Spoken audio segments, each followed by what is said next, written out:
Once upon a time, because that's how all good fairy tales start, there was a pair of loving fish named Chatwin and Marty. The fierce warrior Marty always stayed side by side of his husband Chatwin, the charismatic and wonderful bard.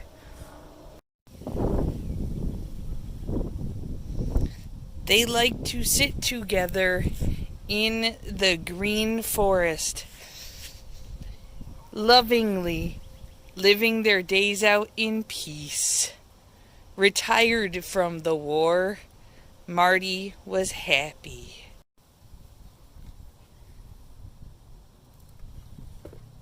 Oh no! Marty was under a crazy sleeping spell and then collapsed. And in the meantime, what happened to Chatwin? Marty woke up, looking everywhere for his dear husband, and with sadness in his heart, he donned his mighty warrior garb and took out his legendary warrior sword and said that he will go off to go find his husband somewhere, wherever he may be. The world trembled. "No!" Chatwin exclaimed. "Where am I? Marty, save me! Where am I? But who's taken me? What is going on? Who are you? Oh no!" "Treacherous squirrel! Tell me, where is my husband? Who has taken him?" "I'll never tell! You get away from me!" "I have a mighty sword and I will chop off your tail if you do not tell me." "Oh no! Don't touch me! It was the lobster!" "The lobster? The lobster." Marty was confused, and the squirrel ran away in fear. Marty started to question everything. The lobster?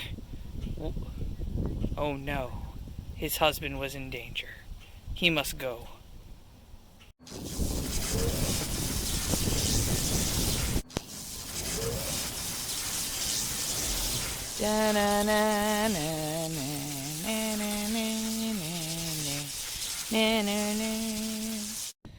Marty went forth. He saw many horrible things across the fearsome swamp. And he saw the dinosaurs, the feathery beasts in hordes going off on their own. But he fought every single one of them. A mighty battle was fought here, but Marty remained. He knew he grew closer to the lobster. Somewhere he would find his husband. He could hear the cries of the monsters in the background, the fearsome beasts. But he felt like he was just being watched the entire time. In the altar, in the swamp, outside of the great forest, Chatwin lay, sadly, singing the song of his people, the splashings. It was all he could do, and hopefully someday Marty would hear him and come rescue. But it wasn't very effective. Marty marched through the woods, splashing sadly, wondering where he would find his husband.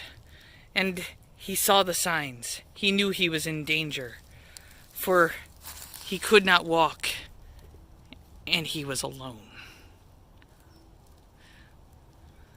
Through ruins he marched, dark and dank caves, looking for any sort of signs. He had a dream that the monsters that he had seen before would help him in his quest. Something alerted him, a special wall. He was unsure. He tossed the remains of the foul demons that he had seen before him, and suddenly it was shown. It was shown.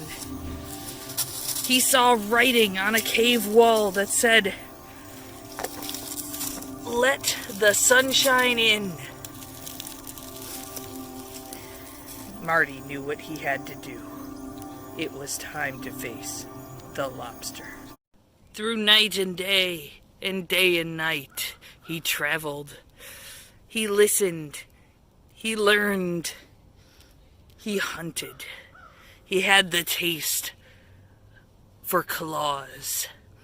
And one day, finally, he came to this horrible mire, and he could hear the sound of a beautiful voice singing, "Splash, splash, splash." He knew he had found his husband, the bard Chatwin. But oh no! What was torturing him but the lobster? Da-da-da. Our hero in the light readied his sword. He had never felt more ready for anything in his life. He looked over and he could see the lobster readying his claws. And the lobster said, "Get ready for the stabbo." Marty grew tense. He could hear his husband in the background singing to encourage him. Splash, splash, splash, splash. He knew that this battle cry would encourage him and help him. But he was in a dark, dank swamp. There was no sunshine anywhere. What could the prophecy mean? "Wahaha," said the lobster. "Trying to find the sun?